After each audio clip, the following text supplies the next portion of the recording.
very good evening to everyone from Symbiosis International Deemed University.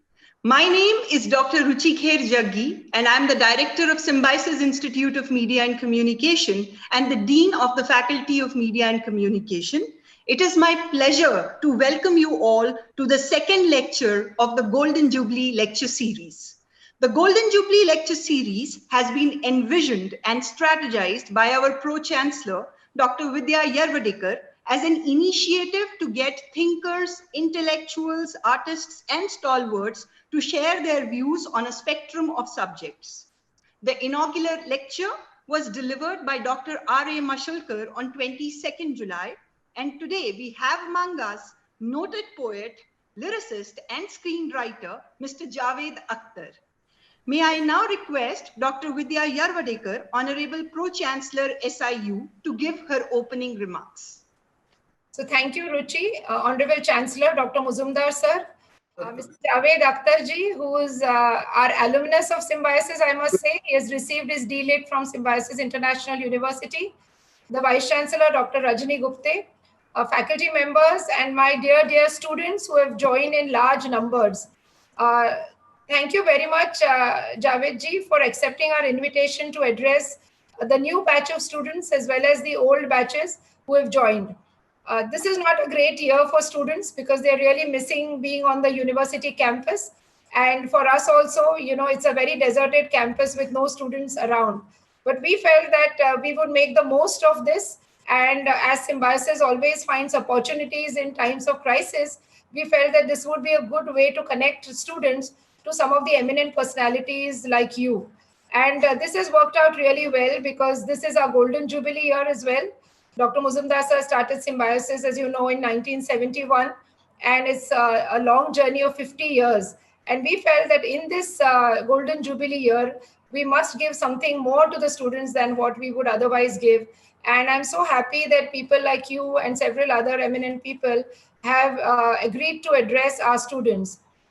With this thought, actually, we also feel that students should not have a restricted knowledge of the subject that they really want to come and study with us. For example, management students do get lectures from the corporate world in their classrooms. Same is with engineering, same is with the liberal arts or media students and design and health sciences and so on. We feel that, you know, when students listen to people like you, about the journey, about your own journey, about, you know, the challenges that you have gone through, you know, it's almost like reading a book, which is different.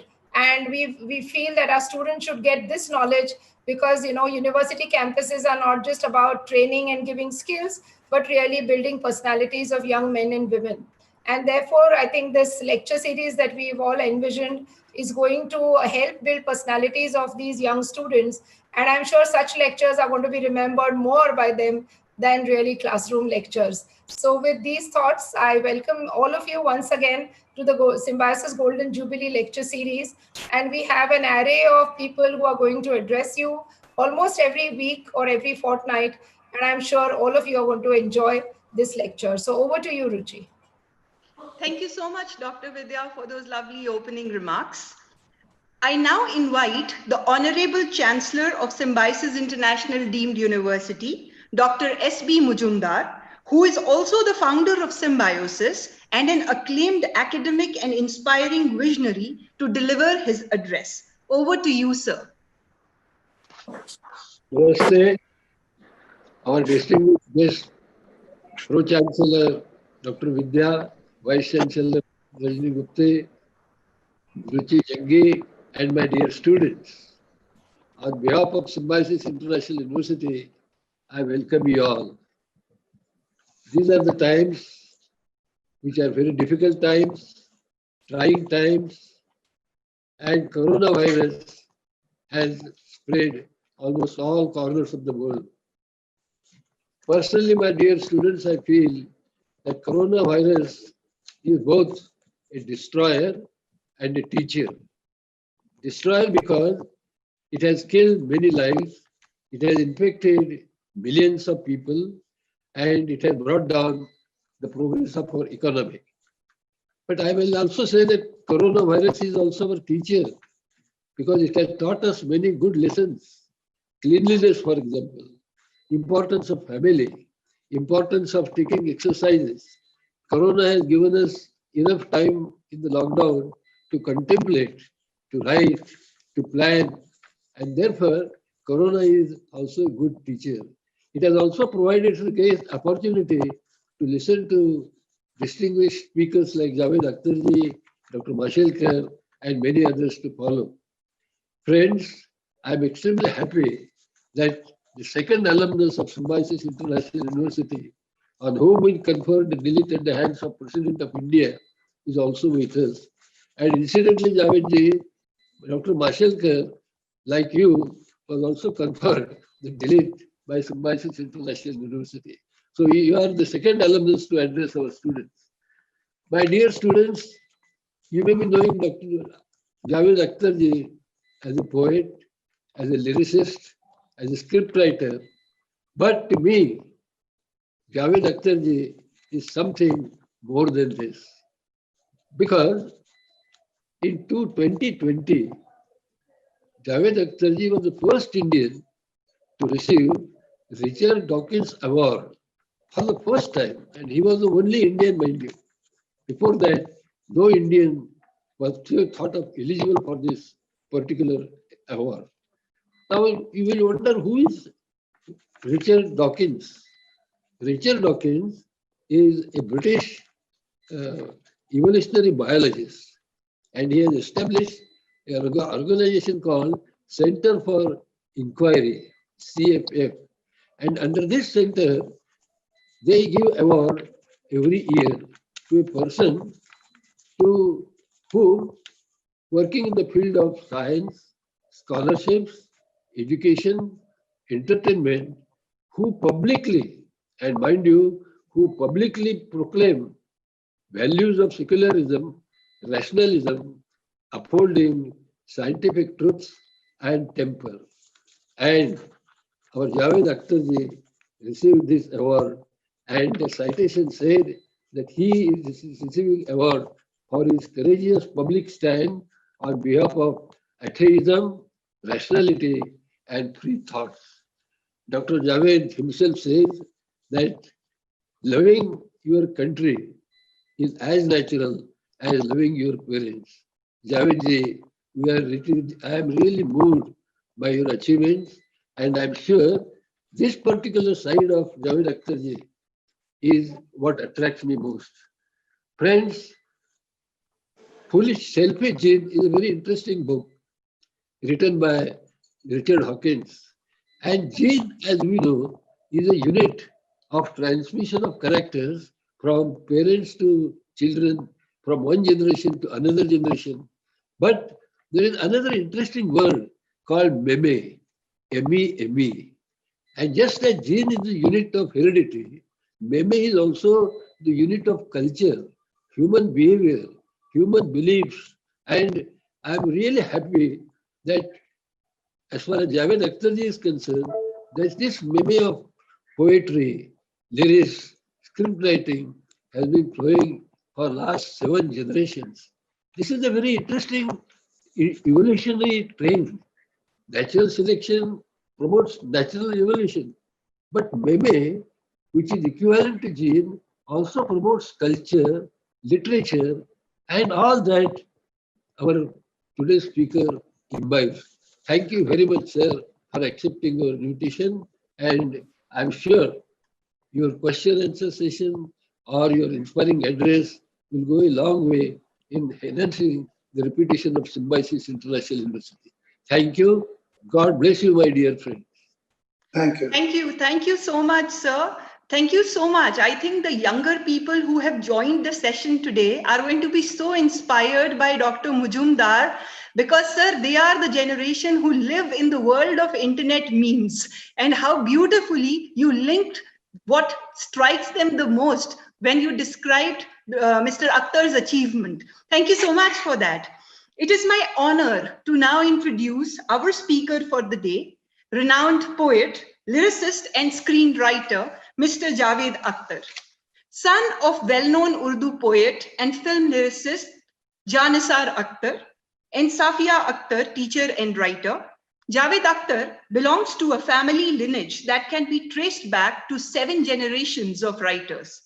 The highly respected Urdu poet Majaz was his mother's brother, and the work of Mustair Khairabadi, his grandfather, is looked upon as a milestone in Urdu poetry.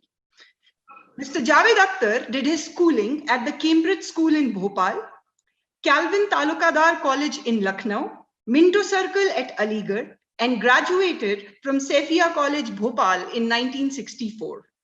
His body of work can be categorized under 4 distinct categories: scriptwriter, lyricist, poet, and activist. He has received 5 national awards by the Government of India as Best Lyricist, with 3 of them in a row, which is an unprecedented achievement. He is the recipient of 15 Filmfare Awards as Best Scriptwriter and Best Lyricist.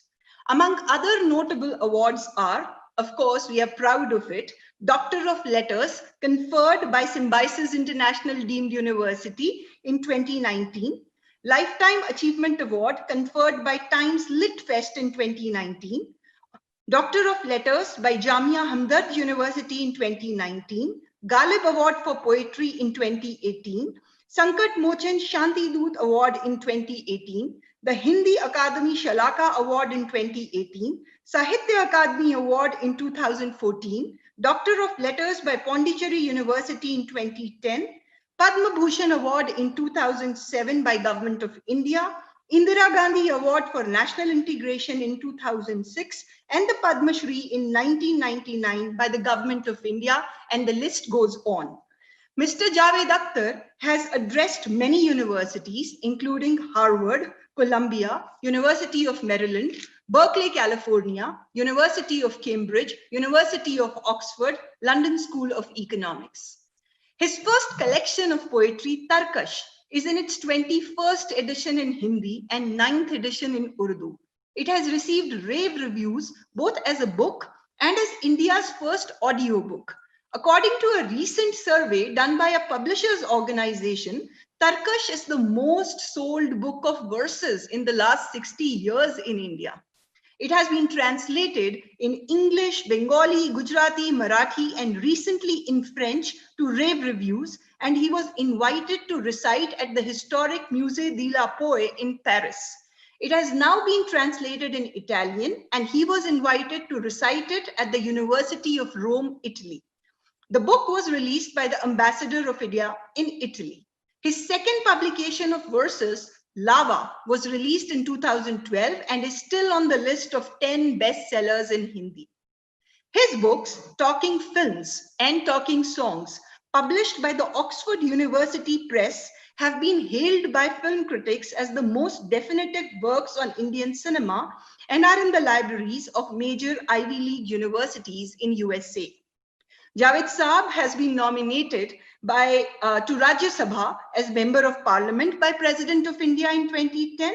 He's the architect of the Copyright Amendment Bill passed by both houses of Indian Parliament, which after a long struggle has finally given copyright royalties to writers and music directors. He was the Vice President for the International Confederation of Societies of Authors and Composers.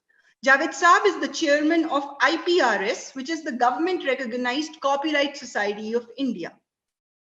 A multifaceted personality, Mr. Javed Akhtar is also a celebrated TV anchor who has had talk shows on Zee TV, Epic Channel, and Tata Sky dedicated solely to him, on which he explains the intricacies of poetry in a language that is simple to understand and relates dohas and Urdu poetry to everyday living. Highly regarded as a social commentator and respected for his liberal progressive values, Javed Saab is considered one of India's 50 most powerful people in a survey conducted by India Today.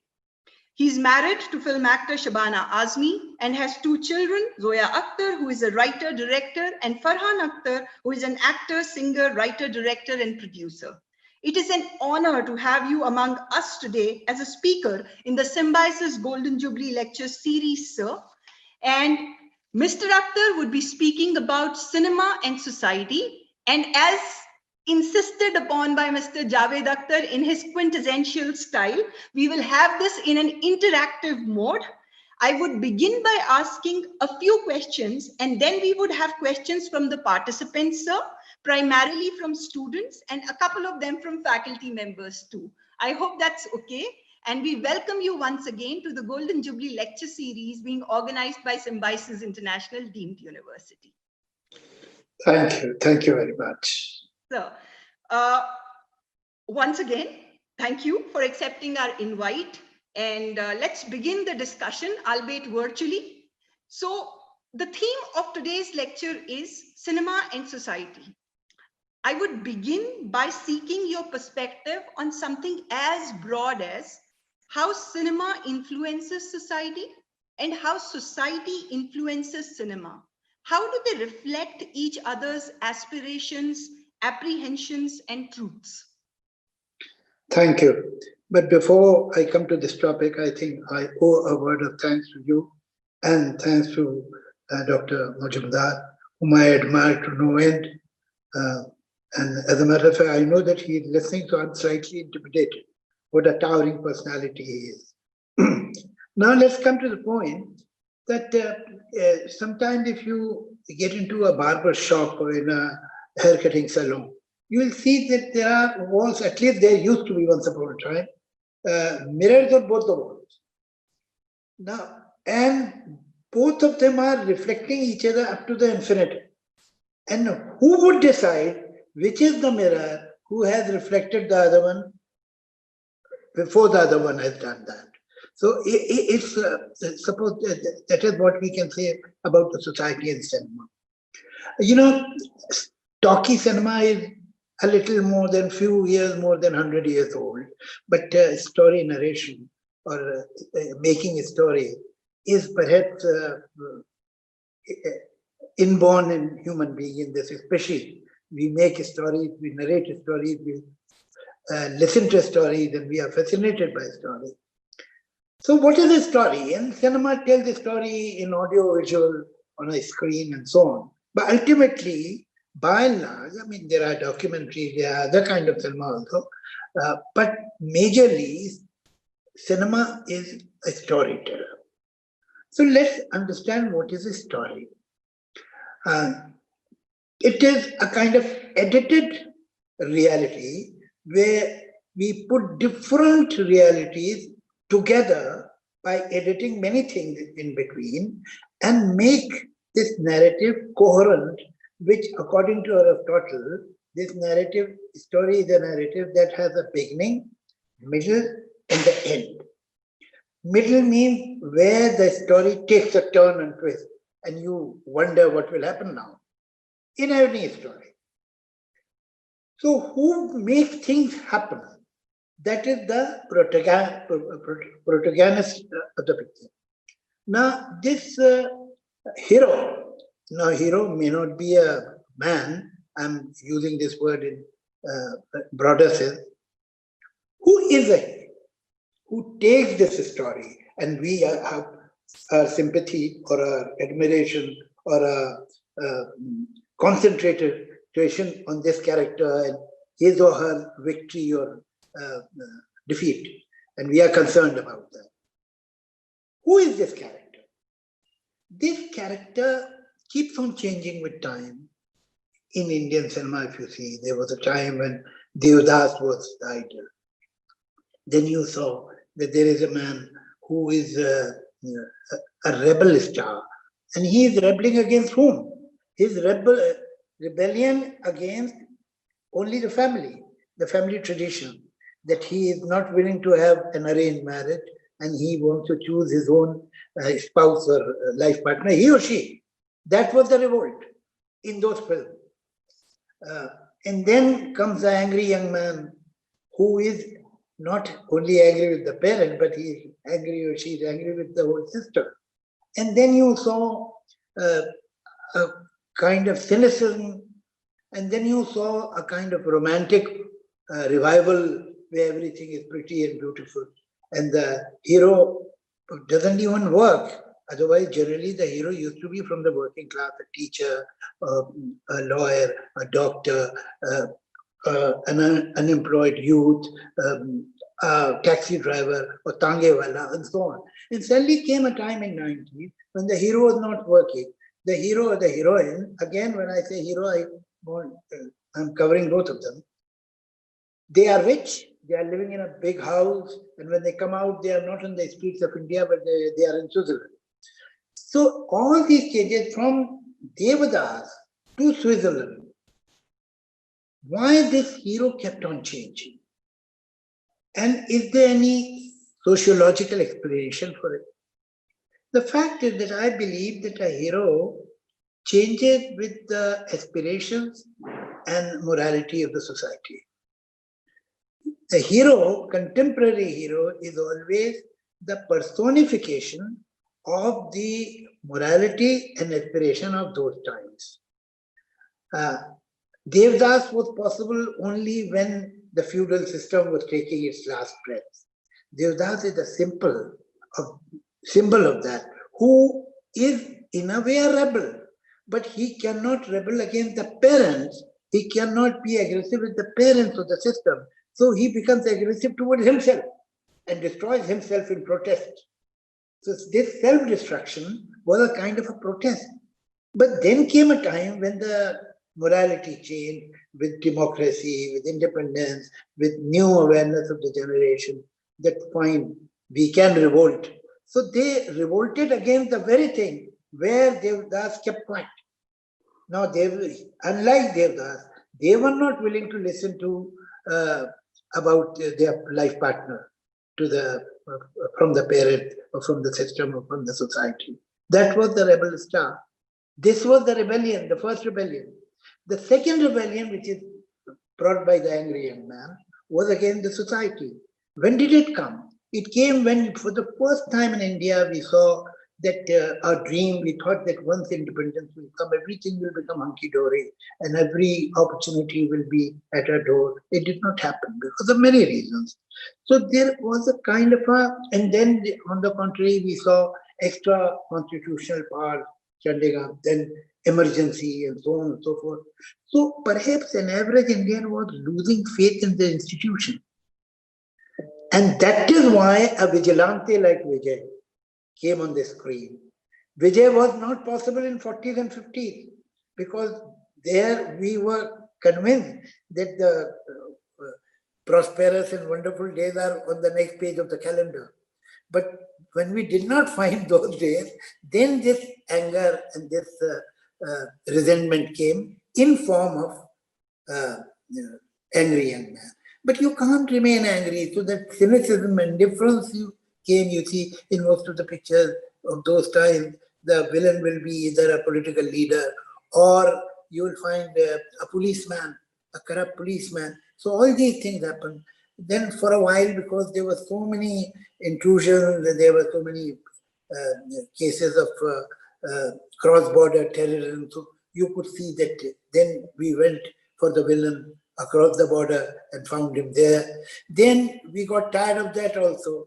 And this was the time when India was in an era of economic boom. And with this economic boom, again, our hopes and ambitions were revived. And now the younger generation was ambitious and wanted to go up on the ladder of success and economic prosperity and so on. So now you see suddenly, and because of the emergence of this multiplexes also, it became possible for the first time that if a lesser number of people watch the film, but the ticket is of higher cost, then picture becomes viable. So they started making film for people who could buy tickets for 750 rupees or 500 rupees. And for a particular class, for a privileged urban class. So the hero also came from the privileged urban class, and you saw that in 90s, you can hardly see a film where the main characters are coming from the working class, unlike all these early decades. So it is ultimately, by and large, I think, it is the society which decides the morality, which decides the aspiration. There are so many socio-economic reasons. And then cinema, being desperate to please the audience, being desperate to connect with the audience, because that's the only way they can make a buck. So they have an ear to the ground. They may not be sociologists, they may not be economists or political scientists, but because it's a matter of their existence, so instinctively they realize what the society is looking for. And then they start making that kind of film. But the process doesn't stop here. When they create those kind of icons, when they create those kind of characters and those stories, now those stories affect the society. Because it was intangible, it was nameless and faceless, whatever they were thinking or imagining. Now you have given them a tangible story, you have given them a face, you have given them the name to those undefinable dreams, and things become more focused. So they follow it with more strength. When they follow it more strength, cinema takes another step in that direction. So as a matter of fact, they reflect each other and they give strength to each other. But I think basically society has an upper hand. Yeah. Sure. Thank you so much. And since I think you put it so well when you said that as the society's aspirations and moralities change, the hero personifies those aspirations and moralities. And I think since we were talking so much about the historical trajectory, the next question that I want to ask you also is tracing a trajectory of your journey as a lyricist. From writing the lyrics of Silsila in 1981 to Gully Boy in 2019, how do you look at the trajectory of Hindi film lyrics in the last 40 years through your own body of work, sir? I don't know. As a matter of fact, I'm not too happy about the present situation. But I keep on telling myself, being an optimist, that this too shall pass. But it is not only the fault of the lyricist or the music director or the director. It is ultimately film industry or music industry are the tiny part of a huge society. With time, what has happened that our whole push, general thrust of education is towards economic prosperity. The purpose of getting educated is not that you should be more aware, more resolved, more understanding person, but you should be able to get a job which will pay you well. This is tragic. So anything which cannot be put in the bank or drawn from the bank is not worth thinking about.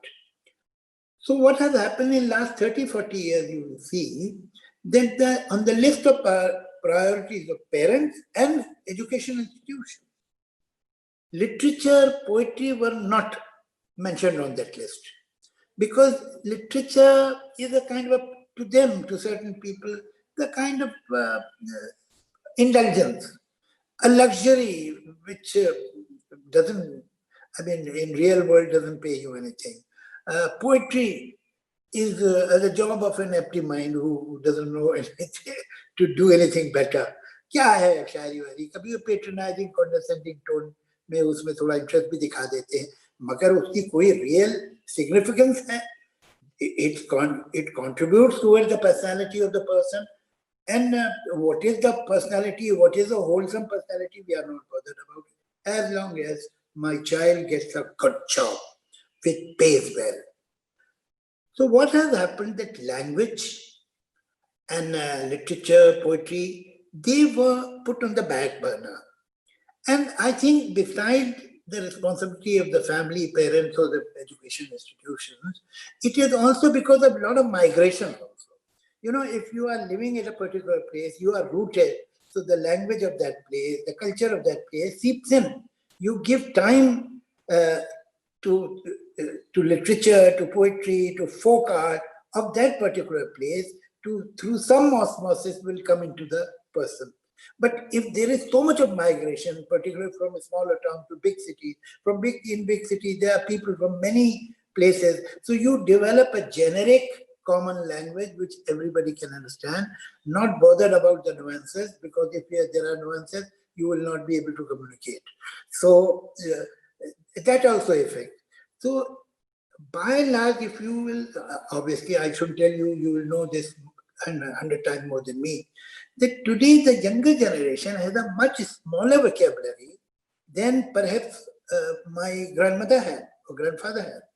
So in last 50, 60 years, the vocabulary has shrunk, and reading literature has reduced to a great extent. Now there are many factors. One is TV also, because when you are getting ready-made material, why should you sit down and turn the pages of a book? You can see a serial and so on. And now with OTT, your choices have increased by 100 times. So these are the things which were against this. Good poetry. And then another thing, the tempo of life is increasing. You know, perhaps in 50s, I would write a letter to you, which will reach you in 3 days. Then for 2 days, you will think, how do I answer this? Then you will write a letter. So it will come to me after 3 days. If we are very smart and responsible, we would be able to communicate with each other in 10 days. Now it takes 10 seconds. All I have to do is to dial your mobile number. That's all. Or send you a message or WhatsApp. Every which way, the tempo of life has increased. So it would have been unnatural if the tempo of music had not increased. That part of life. So obviously today the Sagal song, if you play it to a young person, will think that it is never ending. Now what has happened that we have gained tempo in life, in language, in music, at the cost of the depth. I am not against tempo. That traditional tempo is out. That is acceptable. But there has to be a happy compromise or marriage between tempo and the depth. So things have gone a bit too much on one side. Tempo has become the virtue. And because of certain Western influences, today you take an average song, you will realize that the percussion is above the human voice. So in any case, it becomes a treasure hunt to find what are the words of the song. And because then there is no importance of the words. So the words are also written carelessly or accepted carelessly. And as a matter of fact, many filmmakers see to it that there is no depth in the world because they think depth is outdated. It is only tempo, which is the need of the day. So when you hear the word, you feel, अरे भैया इससे अच्छा तो नहीं सुने होते तो ये अच्छा था. वो ठीक ही अंदर ही चलने दो ने जहाँ है. So all these things, these factors are against a good song. Then another thing has happened, and perhaps we should blame, my generation should blame ourselves for that. For many things, one of them is also. If our children have not heard poetry, if they have not seen parents reading literature, getting interested in classical music, finding interest in classical poetry, then the children will not follow that. Because children don't do what you tell them to do, they do what you do. And they have never seen that a book of poetry, a book of verse, or a great novel in their homes. They've only seen knickknacks and decoration pieces put by the interior decorator. So what will they do? How do you expect that they will sit down and start reading Premchand and Tagore? Why would they? They have never seen their parents doing it. Now what has happened that in 80s, 90s, we were making films which were, I mean, ridiculously melodramatic. The dialogue was theatrical, performances were totally over the top. And this younger generation suffered those films. And they developed an aversion, and rightly so, because the way emotions were doled out to them, they naturally developed a kind of aversion. Now the pendulum has moved in equal and opposite direction. So you will see that the latest filmmaker or the latest writer or the latest cinegoer is highly embarrassed with the emotion. And if there is an emotional scene, they will go above it. They will not stay on it, or they will not go into its depth because they feel, oh, it's going to be again that melodrama which we dislike. But the fact is that life has emotion. People cry, people pine, people miss each other. Now we don't show that much. That pining is gone away. You don't have sad songs in film. Why? In 2020, nobody feels sad. Everything is hunky-dory. People are very happy. They are on a high all the time. But why there are no sad songs? Because it is not the virtue to feel sad. I mean, if you're feeling sad, then you're a loser. So there is a kind of artificial bravado throughout. And let's not be emotional. Because emotion is weakness. We are not weak, we are strong. So all these values have crushed good poetry. So many factors: tempo, language problem, indifference towards literature, good poetry. So overnight, you can't expect a young person to start appreciating poetry. You have not trained the person. Yeah, that was an extremely nuanced insight, sir. Thank you for that. And since it broke my heart, tempo at the cost of depth, that phrase that you made, but so powerful. But sir, tell me, you grew up and studied in cities including Bhopal, Aligarh and Lucknow. Since you were talking so much about people moving and losing touch with what possibly could have been something that they could go back to. How has this connection shaped your body of work, both as a screenwriter and a lyricist? I won't know. I think it is for others to decide, but I'll say that I was born, fortunately, in a family and in an atmosphere where there was poetry all around. I grew up in an atmosphere where there were Hindi and Urdu, both were there. So I was exposed to both these languages. And the real Hindustani language is the combination of these two languages. Because when we want to communicate, we cannot speak pure Urdu or pure Hindi. Pure Hindi, you sometimes listen on official channels, but an average person cannot understand it. So we who are keen to communicate, but not at any cost, with certain hold back, with certain aesthetic, we choose a word from both the languages. And that is Hindustani. Hindustani was the language, now nobody mentions it. Like I will not say कि तुम्हारे हुकूक क्या है? हुकूक हक का plural है उर्दू में हुकूक. I will not use this word. Never, it's not possible. मैं यही पूछूंगा कि तुम्हारे अधिकार क्या है. लेकिन मैं ये नहीं लिखूंगा कि मेरी एक आवश्यकता है, तो मेरी एक जरूरत है. तो ये जो वर्ड हमारे कॉमन यूसेज में है, जो आम हिंदुस्तानी बोलता है, हम उस जबान को जमा करके और उसकी एस्थेटिक वैल्यू को संभाल के जो अगर बोले या लिखें तो वही ठीक है. वो मतलब कम्युनिकेट करने के डेस्परेशन में हम लैंग्वेज को एस्थेटिक से गिराए भी नहीं, लेकिन एक चीज है लैंग्वेज की प्योरिटी, उससे ज्यादा गलत कोई बात ही नहीं है. लैंग्वेज की प्योरिटी ऐसे है जैसे कि आप एक प्याज लेके छिलके उतारना शुरू करें कि असली प्याज छिलके हटा के मिलेगा. ये तो सब छिलके हैं ऊपर, तो प्याज ही नहीं है, प्याज छिलके ही है. तो ऐसे ही भाषा है. अगर हम एक दिन सोचने लगे अब हम प्योर भाषा में बोलेंगे तो भाषा नहीं बचेगी. और दुनिया में जो जबानें खत्म हो गई हैं ना, वो हमेशा प्योर होने के चक्कर में खत्म हुई. जब तक जबान का, लैंग्वेज का दरवाजा खुला है और उसमें नए नए वर्ड्स आ रहे हैं, वो जिंदा रहती है. जब आप दरवाजा बंद करके खिड़की खोलते हैं और खिड़की से वर्ड बाहर फेंकना शुरू करते हैं तो लैंग्वेज मर जाती है. सर, बहुत ही अच्छा कहा आपने. पर since you spoke about streaming platforms in answering to the earlier questions कि OTT content आया है और उसकी वजह से कुछ बदल रहा है, One question that I especially want to ask you about streaming platforms in terms of your opinion. Do you think that the content on streaming platforms has some sort of genre and class bias inherent to it?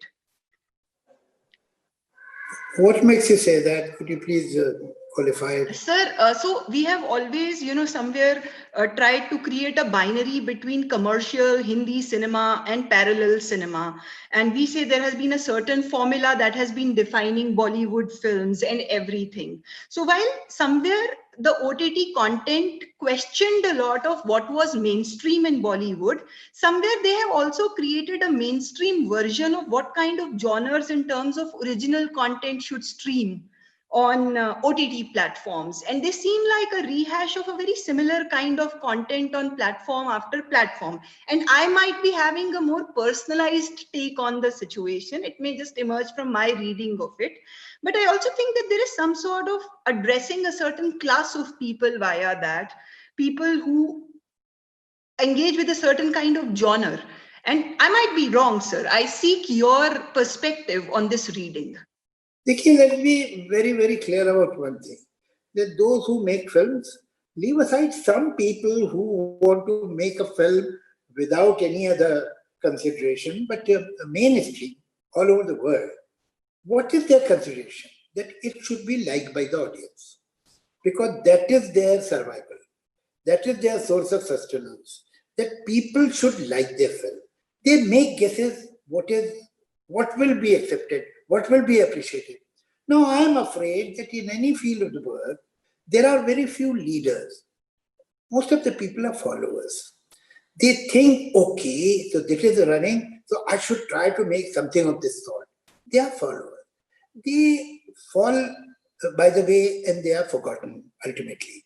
But people who are leaders, people who have the courage to open new doors, find new avenues, they are remembered and they carry the torch forward. And again, 100 imitators come behind them and then they are forgotten. And sometimes it happens that you start imitating yourself also because you feel that, oh, this is what had given me success, so I should repeat it. Now you are no longer a leader, you are a follower. Incidentally, you are your own follower, but it doesn't matter. Fact remains that you become a follower. But so, in any form of work, whether painting or poetry or music or sculpture or anything, or as a matter of fact, being a scientist, a lawyer, doctor, most of them are mediocres. Let's face the fact, there are few people who are exceptional, who find some new ways.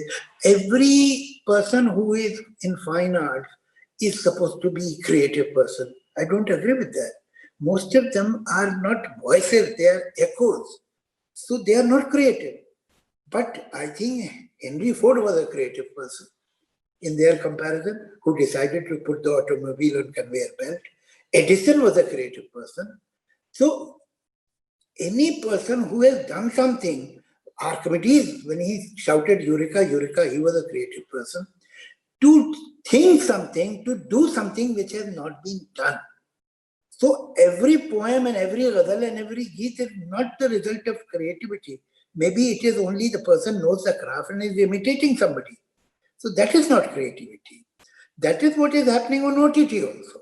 But the fact remains that there are some very, very good works, like that film about Delhi police, whatever, Delhi crimes, whatever the name was, I can't remember. It was exceptional. Exceptionally written, exceptionally performed, like Patal Nagai. Exceptionally written, exceptionally performed, and so very well directed. So we have made some very, very good serials also and OTT material, and some of them is mediocre. But it happens everywhere, in every field, every vocation. It happens that most of the work is mediocre. When we think of the poet, so during the time of, say, Byron or Wordsworth or Shelley or Keats, there must have been thousands of other poets. We don't remember them. During the time of Picasso, there were lakhs of painters. We don't remember them. So there are followers, people who imitate, people who try to please the spectator or the listener or the reader at any cost, but they are of no value. You forget them. Some people do extraordinary work and they are remembered. So in OTT also, while there is some mediocre work, perhaps most of it is mediocre work, but there is some exceptionally good work. Sure, sir. That's really insightful. So, sir, one question that I want to ask you is that you have always been a very socially conscious artist, both as a screenwriter and as a lyricist. Your work has also been commercially successful. I would like to ask you how you have negotiated this very delicate balance between the two sides. Well, in certain matters, I was conscious. In certain matters, when I look back, although I don't often look back at my work, because one should not look back, one should look ahead and think what a person can do now instead of sitting on your old laurels. That doesn't mean anything.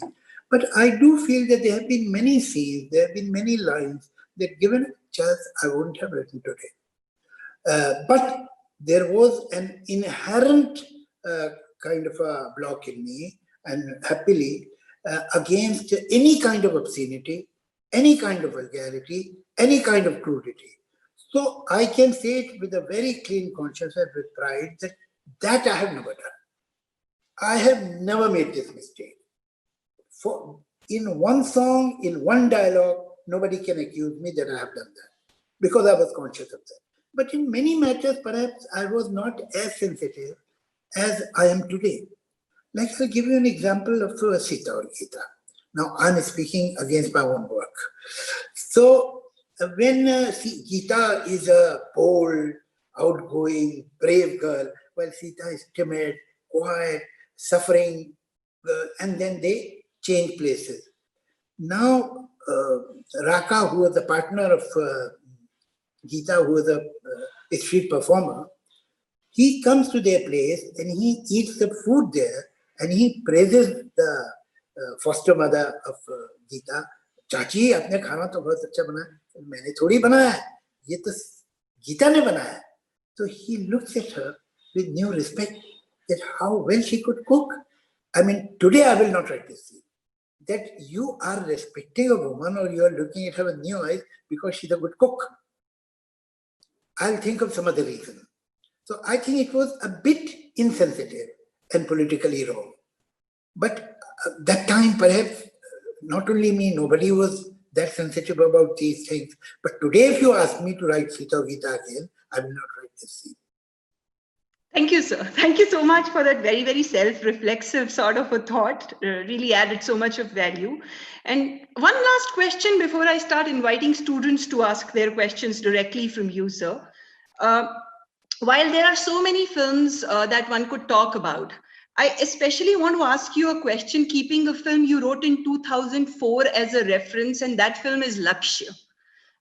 For many young people, that film was and even today is a very powerful commemoration of a journey that drives a sense of purpose. In the current times, as we cohabit a pandemic-induced version of the world, I seek your perspective and advice for all of us and our students on how we instill a meaningful sense of purpose in our existences. To be honest, actually, life has no purpose to begin with. You have to give it a purpose. And we are as important in this universe as a blade of grass. Now, if you look at a huge lawn and you take one particular blade of grass and start looking at it and ask yourself, because the blade of grass is not going to reply, so you'll have to ask yourself, what is the purpose of this particular blade of grass? The answer is none. But we have to create a purpose, you see, and why we should. Because by the virtue of the fact that we are born, we get a membership, temporary membership of a club called Human Society. This club offers you so many facilities. You see, at the moment we are using this Zoom. We had not invented television. We had not invented this iPad on which I'm talking to you. We have not developed this technology that sitting miles away, we can look at each other and talk to each other like that. And look at it, electricity, electronics, automobile, aircraft, different medicine, different operations, different life-saving drugs. We have not made them. And then cinema, music, different instruments, dances, good food, tremendous foods, cuisines. We have not made them. We got all of them ready-made by the fact that we are the members of this club called Human Society. This all has been done by members who were there at one time. They have contributed all this in this club. Now, as being basically decent people, first of all, we should see to it that we don't create chaos in the club. And even what will be better, that before checking out, we also contribute a little, give something to the club which will make this place a little more better. So when the club that we joined and the club which we will leave someday, this club which we leave should be better to some extent, some tiny extent, than the club that I have joined. That is the basic purpose of life. Because this is what you owe to the society. The society has given you so much. These clothes we have not invented. We don't know how to put threads together that they will become a shirt. So we are given so many things by the ex-members. Now, before we leave, we also give something to the society, something to this club. That is the purpose of life. Now, how do we serve this purpose? What you can do well. You see, our parents, thankfully now parents have become much more reasonable people, but before they were, it was suppose a child would say that I want to get into music and I want to be a painter. Most of the parents would have been horrified that this person is destroying herself or himself. But today they have become much more understanding, comparatively. They have still a long way to go. So they want you to do something instinctively where you will be economically safe. You can be economically safe and as a matter of fact prosperous if you do your work well, whatever the work is. Why you will do anything well? If you are really interested in it. So it means your criteria should be, instead of thinking that I should become a doctor, I should become an engineer, I should become a chartered accountant because these are the same vocation. Think what you would really like to do. When this is your criteria and you will be doing what you enjoy doing, you will do it well. Because it is from the heart. And if you will do it well, whatever you're doing, you will be respected, you will be admired, and you will be gratified. Economically, socially, any which way. If you are doing it well. Right. I don't believe in using young people as the letter boxes of suggestions and wisdom, which we tend to do. But I must share one nasihat, one yarn that was given to me when I was 15 years old.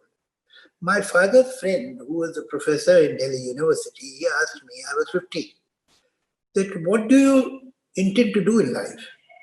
When you are 15, you can do anything, as you know. So I gave him some 10 choices, including joining army and so on. So he said, take my advice. तुम ऐसा करो, तुम घास काटने वाले बन जाओ. So I was quite taken aback. What is he saying? He said, but on one condition, that you should be an exceptionally good grass cutter. कि जब राष्ट्रपति भवन में घास कटवानी हो तो लोग कहें भाई जावेद को बुलाओ, ये तो मुगल गार्डन की घास तो वही काट सकता है, उससे अच्छा कोई नहीं काटेगा, तो तुम्हारी इज्जत है. और अगर तुम न्यूक्लियर साइंटिस्ट भी बन गए और एक B grade C grade nuclear scientist बने तो तुम्हारी कोई इज्जत नहीं. तुम वो काम करो जिसमें तुम एक्सेल कर सकते हो, जो तुम अच्छा कर सकते हो. तो ये बात मुझे अच्छी लगी और मेरे दिल में समा गई बात कि आपकी सिक्योरिटी आपकी क्वालिटी ऑफ वर्क में है, पर्टिकुलर वोकेशन में नहीं है। आप जो वो काम कीजिए जो आपको इंटरेस्ट करता है, और वही काम आप अच्छी तरह करेंगे जो आपको इंटरेस्ट करता है। अगर आपके ऊपर इम्पोज्ड है और because of some expediency you have taken it against your will and against your desire, you will not be competent, because वो आपका दिल नहीं है उसके अंदर, ये तो मजबूरी है, कर लिया आपने। वो मत कीजिए, वो कीजिए जो आपका दिल चाहता है जी। अच्छा, एक और बात जो मैं खुद सोचता हूँ कि दुनिया आपको एक्सीलेंट नहीं चाहती। दुनिया doesn't expect you to become excellent. If you are very good, this world is thankful. Why should you be excellent? For whom? You see, when you start working, you're doing anything under the sun. What are the motivations? You want to prove to yourself that you can do something. You want to prove to your parents and your peers that I'm not worthless. Don't think that I can't do anything. I'm smart. You want some reward from the world. You want some awards from the society. By the time you are very good, you get everything. You are convinced that you can do something well. Your peers and your parents have patted your back. The world has gratified you with money, with social respect, and some award will come your way. Now, why should you be excellent? You got everything by being very good. Why should you be excellent, which is one rung up? And by the time you have achieved all this, you have become tired also. You are not fresh. You are not as hungry as you were earlier. So why should you be excellent? It is like that very good and excellent has the difference of 90 runs in century. 90 runs is not a small score. It's a huge score. But a century is a century. You can become Sachin only by centuries, not by 90 runs. Absolutely. That was a profound conversation, sir. But I'll tell you why. Why do you want to become excellent? There is only one reason in the world: your self-esteem. The world is happy with me. It doesn't matter, but I know that I can do it better. And I should do it better because I am doing it. That will make you excellent. Absolutely. Delightful.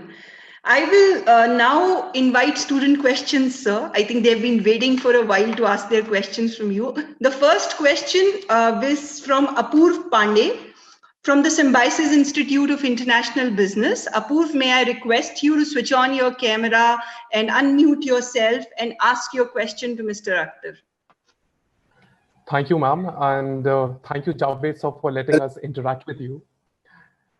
Sir, I have a question related to a poem in your book, Tarkash, which you gave it to my father in the year 1996.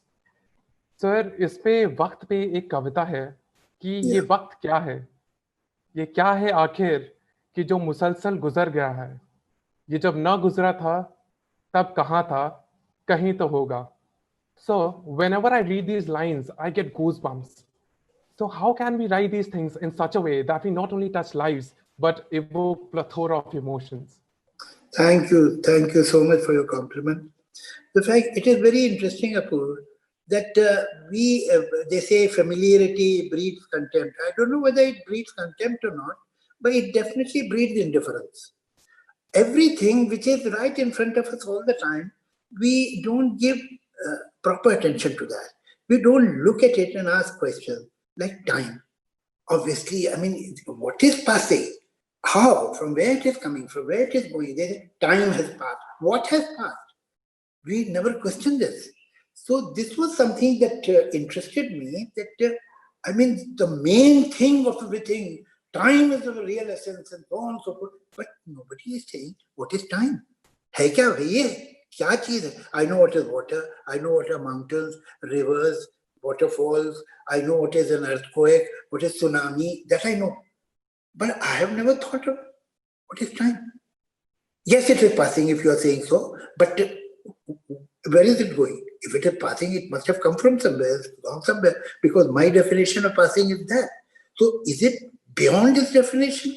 If it is so, why and how and so on. So there are so many questions about time which came to my mind at different points of time. So I thought that, come on, let's put it together and think and ask people to think that someday somebody may answer me. क्या है ये? क्या गुजर रहा है भाई? तो ये पोएम ऐसी हो गई. And I'm so happy that you appreciated it. And please give my hello to your father. Thank you, sir. Sir, the second question is by a student of Symbiosis Institute of Computer Studies and Research, Kushagra Goyal. Kushagra, may I request you to switch on your mic and your camera and ask your question? Thank you so much, ma'am. Thank you, sir, for letting us interact. And I must elaborate what a big pleasure this is. So my question to you is that in the bygone... Before you ask the question, let me accept my ignorance. What is the meaning of Kushagra?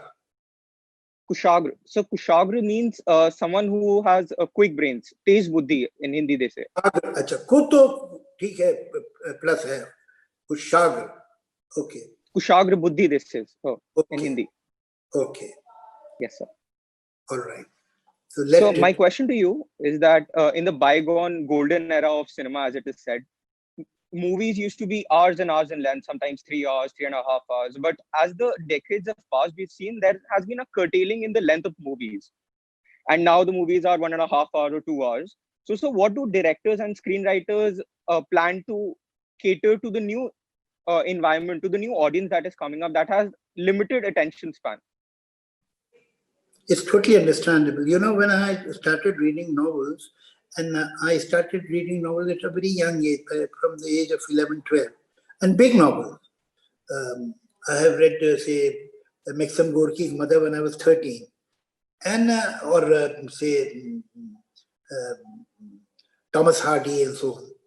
So my elders used to tell me that you have to be very patient in first 40 pages of a novel. You have to be patient till the 40 pages of the novel, and then gradually you will get into it and you will start understanding the characters and everything. Now it can't be said for 2 pages. If you take a novel which is a bestseller today, you will know that in first 2 lines the writer has taken you in, because they know the attention span is very short, and the moment there will be a plateau, the reader will leave me. So, you see, it is understandable that attention span has shrunk to some extent, because everything is happening very quickly. There used to be, as I gave an example of a letter, a message, would take 10 days to come back and go, and so on. So now it happens in seconds. So the tempo of life has increased, and that has caused the attention span shortage. But at the same time, let me tell you, Aristotle was in 326-23 BC, before Christ. He has written that today the younger generation doesn't have any attention span, and they can't focus on anything. What has happened to these people, I don't know. So this complaint every older generation has with from the younger generation. They don't understand, that's the problem. So we keep on complaining. When you will grow up after, say, 25, 30 years, you will also have same problem and same complaint with your children or with your nephews and me. So this is, I think human being is programmed to criticize the younger generation, what to do. So, but the fact is, after having said that, I'll say that yes, attention span has shrunk, and we should do something about it. I mean, I'm not saying that go back to the novels which need 40 pages reading before you start understanding what the novelist is saying. That's not possible. That will never happen. But we should be ready to get bored a little.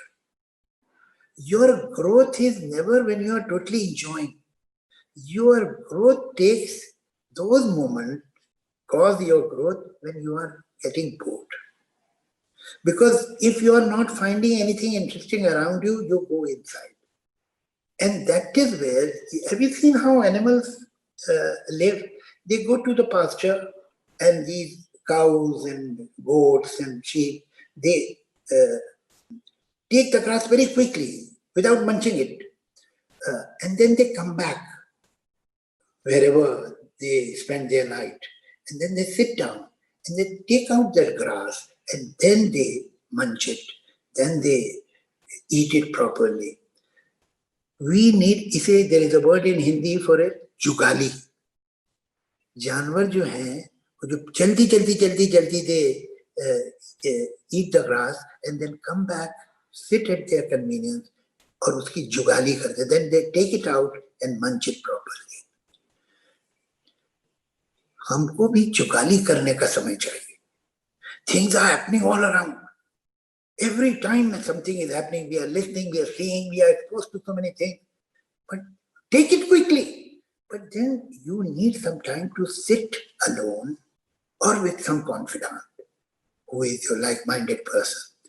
और वो जो कुछ देखा है, सुना है, पढ़ा है, उसकी जुगाली करना जरूरी है. Otherwise, you won't be able to digest. Sure. Thank you, sir. I'll now invite the next question. The next question is from Vansh Srivastav of Symbiosis Institute of Media and Communication. Vansh, may I please request you to switch on your camera and mic and ask your question. Thank you, ma'am, and a very good evening, sir. So my question is, sir, in today's new age cinema, where we see scripts based on local issues, so do you think that it is not just now entertainment, but cinema will be a very good partner of media, being the fourth pillar of democracy? Thank you. I'm afraid your voice is breaking. So, sir, he's asking if cinema also, like press and news, can be the fourth pillar of democracy. Yes, sir. I'll say yes and no, because it has, ultimately film is more often than not is a collective dream. It is not always realistic, particularly the mainstream cinema is not always realistic, like dreams are not. But if you narrate your dream to a competent psychologist or a psychiatrist, he or she will be able to explain why you saw this dream and what does it mean. Same way, if at any time a particular picture has become very popular, you show it to a psychoanalyst or a psychiatrist, he or she will be able to tell you that why it has appealed to people. It definitely tells about the aspirations, it tells about the fears, insecurities, hurts, desires of the society. Because it's a story. And in that story, sometimes it can be very real also. But mainstream cinema all over the world is not totally real. It not only shows you what is true, it also shows what ought to be true. So that is where it takes its the element of fantasy enters there. But yes, in any case, films are reflecting society. So you're looking at them, you can come to know.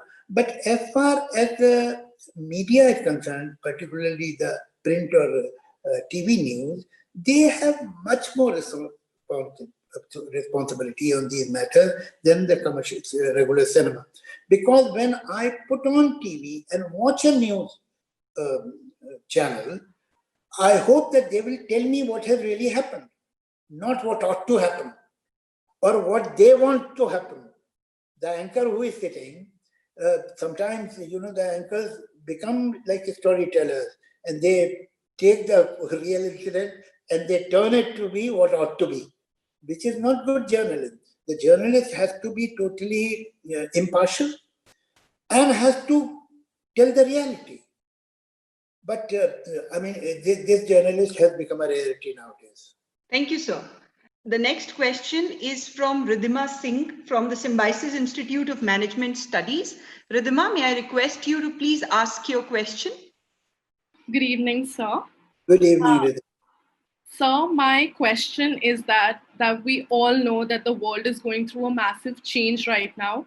and this has affected the lives of the newly admitted college students who are unable to attend their classes in person and meet their new batchmates.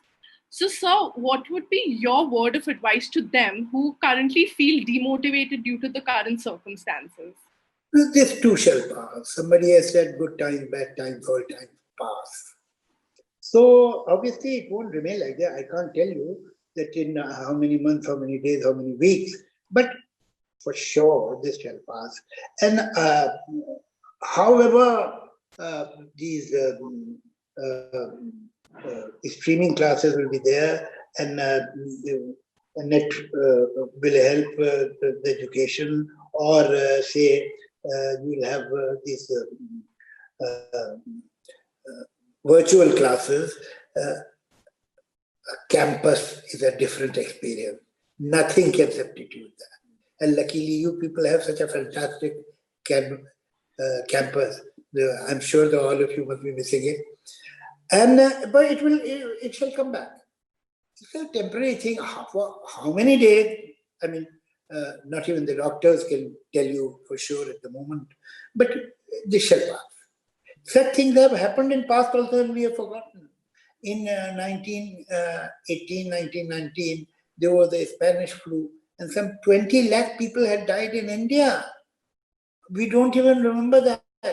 And all these precautions that we are taking today were prevalent at that time also. These were the precautions we had to take and so on.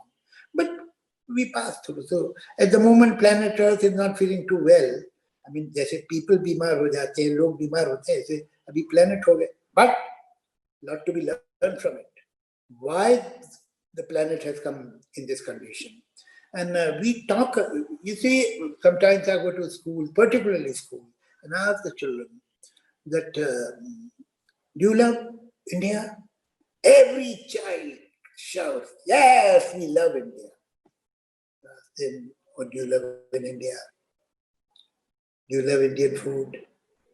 Or you prefer fast food, which is foreign? You love Indian music, Indian dances, Indian poetry, Indian languages. What do you love? If you love India, where is your India? India is on the borders, that's all. And the place where you live, the avenue, that road, that street, that mohalla that you live in, that's not India. That is your India. This great country has given you this little part of India. And if you love India, show your love to this part of India, which is your street, which is your chauraha, which is your market, which is the road right out of your house. That is your India. And if you take care of that, then you love India.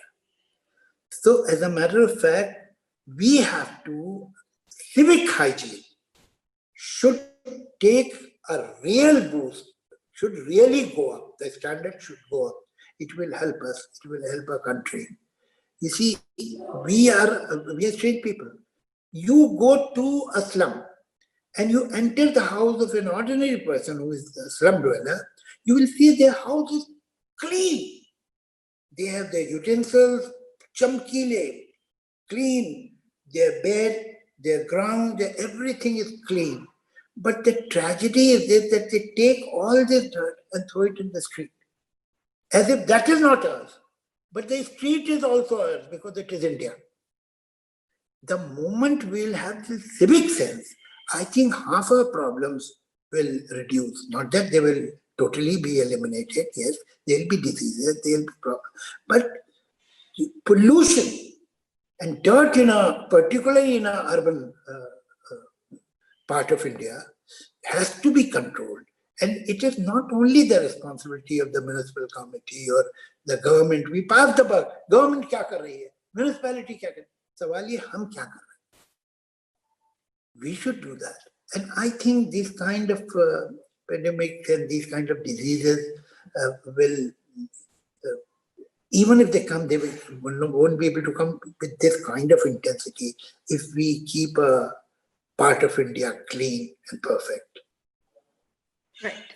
Thank you, sir. And since we are really now hitting like the clock, may I now take just the last question from Shruti Patiyal of Symbiosis Institute of International Business. Shruti, could you please ask your question? वैसे point of order. Thank you so much. सारे लड़कों से पहले question करवाए और लड़कियों को बाद. Sir, let them have the last word, sir. That's the idea. Point Yeah. Wow, that's pretty smart. I remember. Good evening, sir. A very good evening, sir. So my question is that what really goes through your mind when you write songs like Mitwa, Khabon Ke Parinde, songs from Veer Zara, and hundreds more, which get etched in the mind forever? Well, thank you very much. As a matter of fact, less of a question, more of a compliment. So I should say thank for the question. So, but you know, to be a competent lyricist, you need not be a great poet, to be honest. You should be versatile. You should have enough vocabulary that because what you are writing is not your point of view.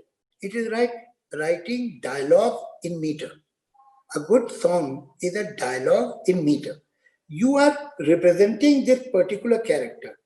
So you have to have enough vocabulary at your disposal and metaphor to understand that this kind of a person, if this person is making this statement in the song, what kind of vocabulary of words this person will use. You see, this Mitwa song, I will not give this song to somebody else. There are two Mitwas, one in Lagan, Mitwa, वो मितवा तुझे क्या है तो वो एक दूसरा गाना है एक जो मितवा शहर का है it is about a very complicated romance between two people where as a matter of fact they were not socially accepted relationships. So what do you do then? How do you say it? In what word you say it? That it should not cross a certain line. It's not just a romantic song. It is a romantic song between two married people who are not married to each other. So how do you express that? It's very difficult and sensitive. So if you have enough vocabulary and you have the understanding of the psychology of the character, then perhaps you may be able to write a decent song. Thank you, sir.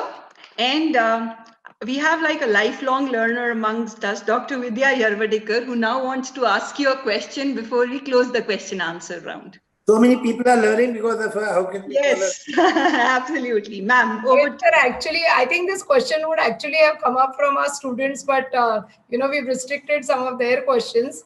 So on behalf of them and also, I'm curious to know that ये जो आपके दो बच्चे हैं, Zoya and Farhan, is it a genetic flow of all this creativity down the generations, or you have taken some special efforts to build this creativity in them? And it is totally to their credit, whatever they are. I will not ask for any share or any credit. The fact is that that is what they say, that right from their childhood, when they opened their eyes, they saw their parents reading.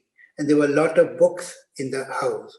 So they also started reading. And today, not many young people read. As a matter of fact, it is becoming slightly embarrassing for me now, because quite often they mention books that I have not read. So I just nod wisely instead of getting in the argument. But perhaps there is something, to some extent it is genetic. Although science doesn't accept that any acquired craft or acquired art, acquired knowledge can travel through genes. But I suppose if generations after generations and generation after generation, a family lineage keeps doing the same kind of work, perhaps it comes in the reflexes of people. But ultimately, and then they had the advantage that they were born in a family where film and film people were all around, and they were exposed to films and film people, their conversation, their discussion. So it must have helped them. So it is not only the birth, but atmosphere and the upbringing also that consider. But ultimately, it is a person's own caliber, own intelligence, own IQ. Because I mean, there are many writers, but every writer doesn't have children who are writers. There are many directors, but every director doesn't have children who have become directors and so on. So ultimately, I think we should accept that it is their achievement. And I am a close witness, that's all. Thank you, sir. Thank you so much, ma'am, for that question. And with this, we come to the end of the question answer session. And I now request Dr. Rajni Gupte, Honorable Vice Chancellor of SIU, to propose the formal vote of thanks. Before that, can I say something? Sure, Yes. sir. My privilege. Javed Saab, our students are in lockdown. They are to some extent they are disappointed, despair. They do not know what to do. They do not know when the campuses will remain open. Can you, in your own style, give them some piece of advice? देखिए advice तो यही है कि याद रखो that it will not remain like that, and I wish that you come back to your campus as soon as possible, because all these streamings and all these virtual classes, they are good because your studies are not breaking and not taking a lockdown. There is no lockdown on knowledge or study. But the fact remains that to be in a campus, to be with your class fellows, to interact with your academy personally in front of them, asking them questions, meeting them out of the class, is a great privilege. Yeah. Even in the canteen of a college education, that is what I believe in. So it's sad that for a few months you are being deprived of that privilege, and particularly you have such a lovely campus, so you must be missing it very badly. But this too shall pass. फिर आ जाएंगे. अब आपको, as a matter of fact, let's look at it positively. That since you are missing your campus, now when you will go back, you will value it more. And Javed Saab, at the end, can you please recite some couplets from a few lines from your best poem? I have to write my best poem. The day I write it, I'll let you know. Ji, ma'am, Gupte ma'am, over to you. On behalf of the Symbiosis International University, Dr. S.B. Muzumdar, the Chancellor of the University, Dr. Vidya Eradekar, the Pro-Chancellor of the University, Mr. Javed Akhtarji, our esteemed guest today, we are delighted that we have had this session this evening. The expanse of topics that you discussed was truly fascinating. You know, I always love listening to you, sir, but today was exceptionally brilliant. Thank you. From cinemas as an edited reality, from heroes who change with morality and aspirations of the society. You know, as you were talking, I was thinking of all the movies. I recalled a host of movies where everything that you so poignantly mentioned, it was reflecting in my mind as you were speaking. You spoke of something which was very interesting, the idea of migration and education as new sources of entertainment, etc., leading to the destruction of the depth of language. This was something that I don't think very many people would even link together. You know, putting migration and language together was something that I wouldn't have ever pieced together. So it was fascinating listening to you, the various thoughts, the strands of thoughts that you pulled out and you placed before us. The thought that, you know, vocabulary is declining, that people don't know as much words, people don't read enough, that education is responsible because we now have people who seek jobs. And not really the love of knowledge, the love of poetry, the love of literature, something that maybe in the decades gone by was much more valued. And this is something that reflects so much about the society we live in. And you know, you spoke about the tempo of life reflected in the tempo of music. And I saw it's so easy to relate to what you're saying, because the kind of thing that you hear now are so very different from what we used to hear earlier. I love the philosophical thought that you expressed, that human beings must leave the world better than what they were born into. And of course, your precious advice, excel in what you do. I'm sure all our students here will take that home, because excellence is your security, my friends. So my young friends who are here, I hope you have heard that. And that's really the key to your success in future. Javed ji, this is one video that I'm going to watch again and again. You know, very often one just says that, but I truly mean it, because there was so much for me to come back to relate to, and to hear again and again. We would have loved to have you in person, sir. But as you said, nonetheless, this was a great opportunity to listen to you. I must end by thanking our IT team, all the Ruchi, of course, for this wonderful session that she's orchestrated. All the students who asked the wonderful questions. I'm sure there were many, many more questions than what we were able to take. But I'm sure, my friends, you all will have an opportunity to listen to Javed ji when you come here in person, and he comes here in person as well. So, sir, thank you very much. And on behalf of all of us here, I truly thank you so much from the bottom of my heart. Thank you. It was a privilege. Thank you. Thank you so much for those beautiful. Thank you, ma'am. Vidya, ma'am, would you like to say something? No, I just said thank you very much from the bottom of our hearts. It was something that we will preserve. Yeah. Thank you. So kind of you. And people can come to your campus and the students are there. Please do invite me. I would love to come. Yeah, we would love to do that. Sure. Wow, we actually have now come to the end of this extremely profound, beautiful, and thought-provoking evening. I sincerely thank Mr. Javed Akhtar for giving us his time and wisdom. I thank our Chancellor, Pro-Chancellor, and Vice-Chancellor for gracing this occasion. Thank you to the students and Symbiosis colleagues and all members of the audience who joined us. Thank you for all the support staff that made it possible. Thank you, take care and stay safe. And we will see you very soon with the next lecture of the Symbiosis Golden Jubilee Lecture Series.